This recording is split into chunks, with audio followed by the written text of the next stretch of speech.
Hello दोस्तों, मैं दीपक सिन्हा आप सभी का स्वागत करता हूं दीपक सिन्हा क्लासेस में।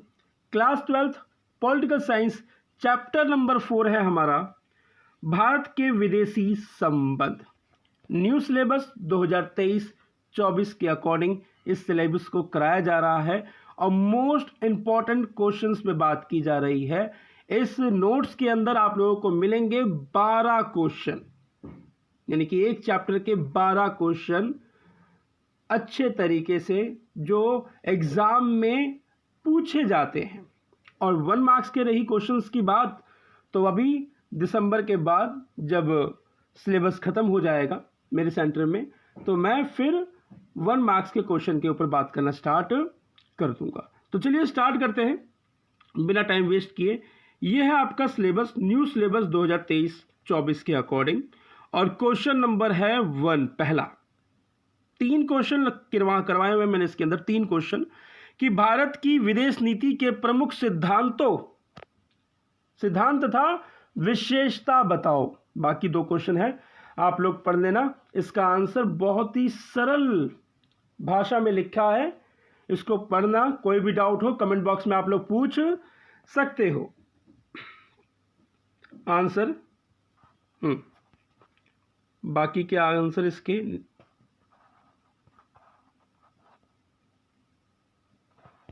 ठीक है। और कितने पॉइंट है इसके? 7 पॉइंट है, देख लिया होगा आप लोगों ने।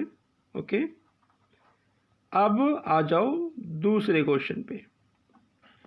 नेहरू जी के अनुसार भारत की विदेश नीति के प्रमुख उद्देश्य क्या थे? किसके अनुसार? नेहरू जी के अनुसार।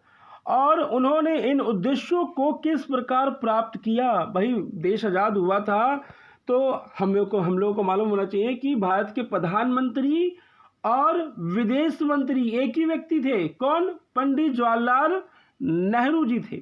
तो इन्होंने विदेश नीति के लिए क्या मुख्य उद्देश्य अपनाए, इस चीज़ के बारे में ये क्वेश्चन कह रहा है और आंसर हमें उसी के हिसाब से मिलेगा। तो ये रहा आंसर। बाकी का ये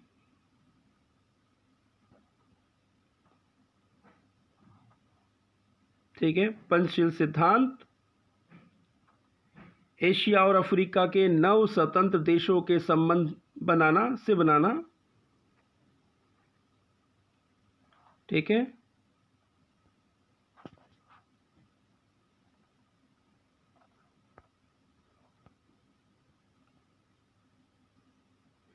अब आ गया हमारा क्वेश्चन नंबर 3। क्वेश्चन नंबर 3 कह रहा है कि विदेश नीति का निर्धारण, ध्यान से समझना क्वेश्चन को, क्वेश्चन बड़ा है। विदेश नीति का निर्धारण घरेलू जरूरत और अंतर्राष्ट्रीय परिस्थितियों के दोहरे दबाव में होता है। 1960 के दशक में भारत द्वारा अपनाई गई विदेश नीति के एक उदाहरण देते हुए अपने उत्तर की पुष्टि कीजिए। यानी कि कोई भी व्यक्ति है, अगर उसको कोई काम करना है तो उसका जो काम है ना, उसके घर की जो परिस्थितियां हैं और घर की जो ज़रूरतें हैं, उनको मद्देनज़र रखते हुए वो व्यक्ति उस काम को करता है। तो भारत की भी स्थिति ऐसी थी उस समय। 1947 में भारत आज़ाद हुआ था और गुलामी से छुटकारा मिला था उसे, और उसको विश्व में ऑप्शन मिल रहा था पूंजीवाद और साम्यवाद गुट में शामिल होने का। लेकिन भारत सोच रहा था कि भैया बड़ी मुश्किल से तो आज़ादी मिली है और इस आज़ादी को नहीं खोना। तो भारत ने गुट निरपेक्षता की नीति को अपनाया। जब गुट निरपेक्षता की नीति को अपनाया तो विदेशी संबंध भी निर्धारित करने थे। तो उस समय की ऐसी परिस्थितियां थीं जिसके तहत हमने विदेश नीति में क्या क्या काम किए, यानी कि क्या क्या काम विदेश नीति के लिए किए कि हमारी विदेश नीति की नीति बनी भी रहे और कोई भी हमें ये ना समझे कि इसने अपने आप को विश्व से बिल्कुल अलग कर लिया है। तो वही कह रहा है क्वेश्चन फिर से समझो। विदेश नीति का निर्धारण घरेलू घर की जरूरतें और अंतर्राष्ट्रीय परिस्थितियों के दोहरे दबाव में होता है। अंतर्राष्ट्रीय परिस्थितियां, जब देश आजाद हुआ तो देश के आजाद होने पर विश्व में चल क्या रहा था? शीत युद्ध चल रहा था। तो हो गया ना, अंतर्राष्ट्रीय परिस्थितियां के दोहरे दबाव में होता है। 1960 के दशक में भारत द्वारा अपनाई गई विदेश नीति के एक उदाहरण देते हुए अपने उत्तर की पुष्टि कीजिए। आशा करता हूं आप लोग क्वेश्चन समझ गए होंगे। ओके, अब आ जाओ, आंसर आप लोग देख लेना। क्वेश्चन नंबर 4 पे, भारत की दो गुटों से दूरी। देख लो, ऊपर ही मैंने अभी बोला कि भारत ने अमेरिका और सोवियत संघ के गुट से अपने आप को अलग रखा। तो क्वेश्चन कह रहा है कि भारत की दो गुटों से दूरी तथा भारत की गुट निरपेक्षता की नीति का वर्णन करो। भैया, उसने दोनों गुटों से अपने आप को दूर रखा और दूर रखते हुए गुट निरपेक्षता की नीति को अपनाया, तो उसके बारे में वर्णन करना है। आंसर आप लोग पढ़ना, ठीक है। कोई भी पॉइंट समझ में ना आए तो कमेंट बॉक्स में पूछ सकते हो। क्वेश्चन नंबर 5 कह रहा है कि गुट निरपेक्ष नाम याद रखना कि एग्जामिनर आप लोगों से स्टार्टिंग में यही पूछ लेगा, नाम की नीति में भारत की भूमिका का वर्णन कीजिए। आप कहोगे कि नाम है तो है क्या? नॉन अलाइंग मूवमेंट का मतलब क्या है? गुट निरपेक्ष। तो फिर से क्वेश्चन को रिपीट कर रहा हूं कि गुट निरपेक्ष की नीति में भारत की भूमिका का वर्णन कीजिए। भैया, गुट निरपेक्ष की जो नीति अपनाई गई भारत द्वारा और उस समय के 9 स्वतंत्र देशों के द्वारा, तो उसमें भारत की क्या भूमिका थी उसका वर्णन करना है। क्वेश्चन इंटरेस्टिंग है, पढ़ोगे तो मजा आएगा। पढ़ना आप लोग, और कोई भी पॉइंट अगर समझ में ना आए तो कमेंट बॉक्स में पूछ सकते हो, ठीक है। ये 2 लाइन और है उस आंसर की। क्वेश्चन नंबर 6, इसको रीड आउट कर लेना, इसको सिर्फ एक बार रीड आउट कर देना। ये क्योंकि मैंने ये जो जितने भी क्वेश्चंस 12 बनाए हैं, ऊपर आपने न्यू सिलेबस देखा होगा। न्यू सिलेबस के अकॉर्डिंग ही, टॉपिक के अकॉर्डिंग ही मैंने क्वेश्चन आंसर बनाए हैं कि पूरा चैप्टर इसके अंदर कवर हो जाए। तो कह रहा है क्वेश्चन नंबर 6, भारत में किस प्रकार अफ्रो एशिया एकता को मजबूत किया गया? अफ्रीका एशिया एकता को मजबूत किया गया कि भैया एशिया के भी 9 स्वतंत्र देश हो रहे थे और अफ्रीका के भी 9 स्वतंत्र देश आज़ाद हो रहे थे। तो इन सब ने गुट निरपेक्षता की नीति को मजबूत किया था ना, तो उसी की एकता, दोनों की एकता के बारे में बात करनी है हमें। तो इसको एक बार रीड आउट कर लेना अच्छे से, ठीक है। क्वेश्चन नंबर 7 देख लो, 1 2 3 4 क्वेश्चन लिखे हुए हैं। पूछने का तरीका अलग अलग है लेकिन आंसर इसका एक ही है। क्यों कह रहा हूं ये बात? भाई, मैंने भी अगर नोट्स बनाए होंगे तो एनसीईआरटी की बुक उठाई होगी, बाकी मार्केट में जो भी बुक्स हैं उनको देखा होगा और उसके बाद अपने नोट्स तैयार किए होंगे। तो उन सभी में क्वेश्चन ये अलग अलग दिए हुए हैं, लेकिन उसके अंदर का जो डाटा है ना, वो मिलता जुलता 80% मिलता जुलता है। तो इसलिए फिर मैंने उन सारे क्वेश्चन को एक किया और उन सारे आंसर को एक करने के बाद इस आंसर को लिखा है। और इस क्वेश्चन को पढ़ लेना। मेन बात यही पूछना चाहता है क्वेश्चन कि तिब्बत को लेकर चीन की क्या रणनीति रही है।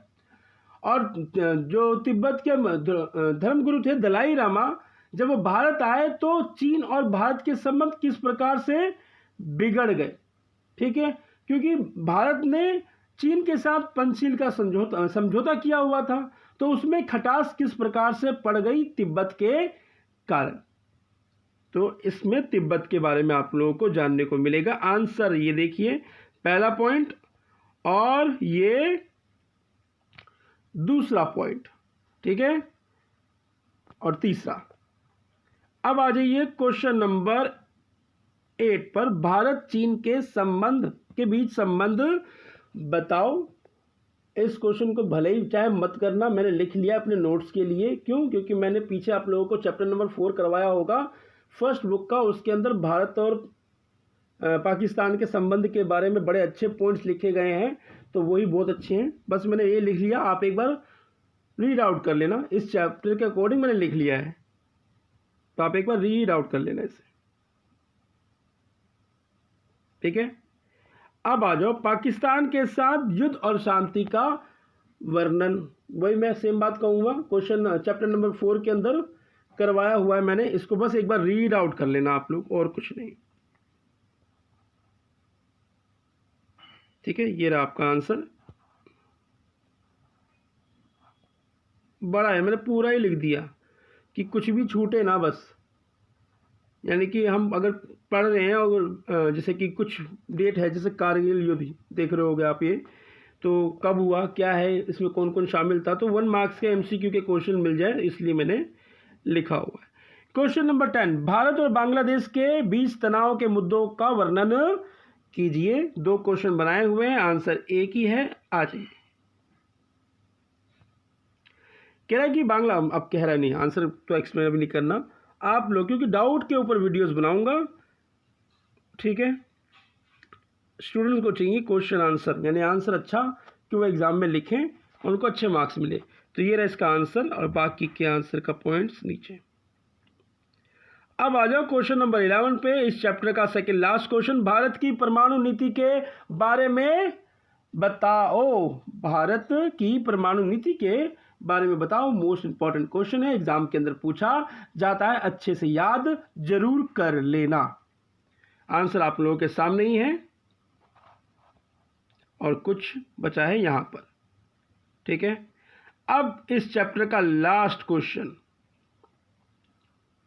भारत का परमाणु कार्यक्रम या परीक्षण का वर्णन कीजिए। ये दोनों क्वेश्चन प्लीज रिक्वेस्ट करूंगा, क्वेश्चन नंबर 11, क्वेश्चन नंबर 12 अच्छे से, थोड़े से अच्छे से याद कर लेना। पूछा जाता है इसमें से 1 MCQ भी पूछा जा सकता है इन दोनों क्वेश्चनों में से, तो अच्छे से इनको याद करना। ये बड़ा क्यों हो गया, ठीक है। बस आशा करता हूँ आप लोगों को बात समझ में आई होगी। अगर किसी का कोई भी डाउट हो कमेंट बॉक्स में लिख सकता है, डिस्क्रिप्शन में व्हाट्सएप ग्रुप है, व्हाट्सएप ग्रुप में वो ज्वाइन हो सकता है, और जो भी नोटिफिकेशन पोस्ट पे जाती है, यूट्यूब चैनल पे जाती है, वो वहाँ पर मिल जाएगी, ठीक है। और स्क्रीन के ऊपर आप जो लोग नंबर देख रहे होंगे, इस नंबर पे आप लोग कॉल करके मुझसे नोट्स ले सकते हो अपने व्हाट्सएप नंबर पे। छोटा सा प्राइस है 199 रुपीज़, फ्री तो नहीं रखा हुआ क्योंकि फ्री की कोई कीमत नहीं होती है। 199 रुपीज़ आप अगर पे करते हैं तो आपको पॉलिटिकल साइंस का पूरा syllabus, book number 1, book number 2 का पूरी PDF आप लोगों के आपके फ़ोन पर मिल जाएगी, और आप एग्ज़ाम तक मुझसे डाउट पूछ सकते हो, ठीक है। तो मिलते हैं नेक्स्ट वीडियो में, तब तक अपना और अपने परिवार का ध्यान रखें। जय हिंद, जय भारत।